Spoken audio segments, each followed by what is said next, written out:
Well, hello there again, Lindbergh Health and Fitness Motivation Podcast.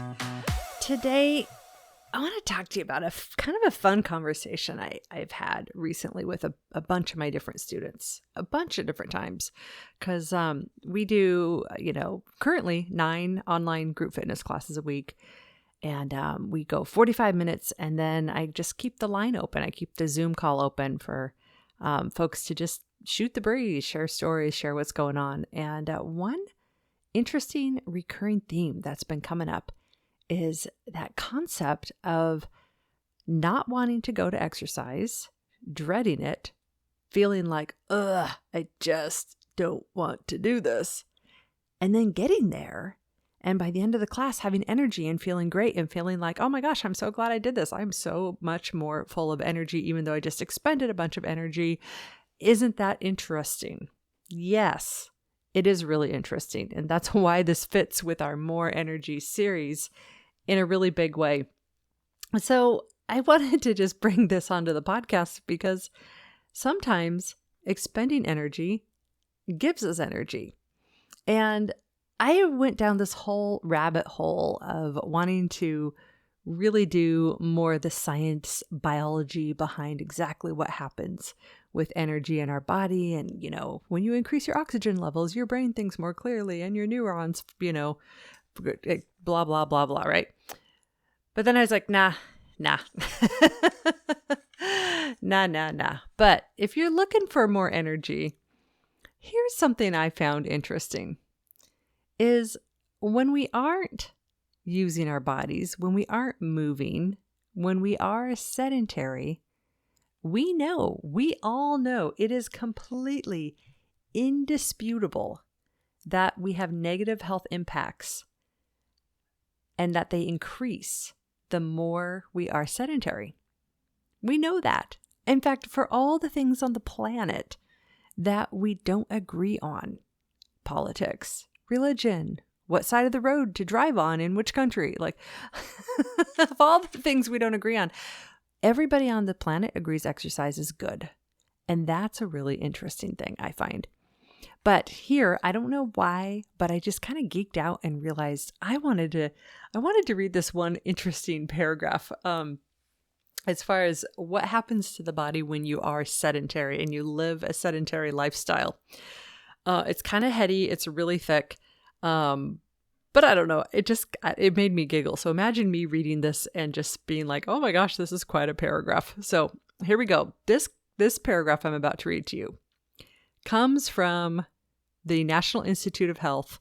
When you go to the National Institute of Health and you Google and research, what does the National Institute of Health say about sedentary lifestyles and risks among having a sedentary lifestyle and what happens, right? Because that was the answer I was looking for, is what happens to the body. This one paragraph let me just read it to you. Are you ready? You don't even know what you're getting yourself into here. Here we go. A sedentary lifestyle affects the human body through various mechanisms. Sedentary behavior reduce lipoprotein, lipase activity, muscle glucose, protein transporter activities, impair lipid metabolism, and diminish carbohydrate metabolism. Furthermore, it decreases cardiac output and systemic blood flow while activating the sympathetic nervous system, aka stresses you out, ultimately reducing insulin sensitivity, aka diabetes, and vascular function, aka heart disease. It also alters the insulin-like growth factor axis and the circulation levels of sex hormones, aka never in the mood, which elevates the incidences of hormone-related cancers, and increased sedentary time impairs gravastat, the body's weight, hemostat, weight gain, adiposity, I don't even know what that is, and elevated chronic inflammation caused by sedentary behavior are risk factors for cancer. Sedentary behaviors have wide-ranging adverse impacts on the human body, including increased all-cause mortality, cardiovascular disease mortality, cancer risks, risk of metabolic disorders such as diabetes, mellitus, hypertension, dyslipidemia, I should have read this earlier, musculoskeletal disorders such as arthralgia and osteoporosis, depression, and cognitive impairment, aka depression, brain fog. The list goes on. Therefore, reducing sedentary behaviors and increasing physical activity are both important to promote in public health. It is indisputable that the negative effects health impacts intensify.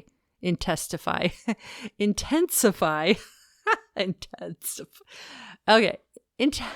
Let me try that sentence again. It is indisputable that the negative health impacts intensify with the increases in the total daily sedentary time. Therefore, it is important to reduce the sedentary time as much as possible. No shit, Sherlock. You're right. So when we're looking at our health and energy and feeling good, maybe that paragraph of doom of all the things that go wrong with our bodies when we simply don't move enough. This is sedentary lifestyle. This isn't you have to be a marathon runner. You have to even be a 5K runner. This is like if you're just sitting around all day. No wonder why we don't feel good, because when you're sitting around all day, your body gets on this path of all these other health issues happening. And all those health issues, yeah, they sap your energy. So there we go, friends. A little sass for you today, but all in love and kindness, all out of the depths of my heart to help us be motivated to get up and get moving and to help us find that energy. And sometimes finding that energy comes by just moving our bodies as much as possible. Alrighty, to my chronic illness friends, I care about you. We got to do this. We got to stay true. We got to do what we can, honor our body with what it can do, celebrate what our body can do, and let the rest fall into place. There you go, friends. Have a great day. We'll see you tomorrow. Alrighty, if you want to work with me, head on over to couchtoactive.com, find the homepage. I've got it there for you, what you need to do to get started. Reach out with me. Let's get your exercise and food in order and going in a way that will make you smile. Bye-bye now.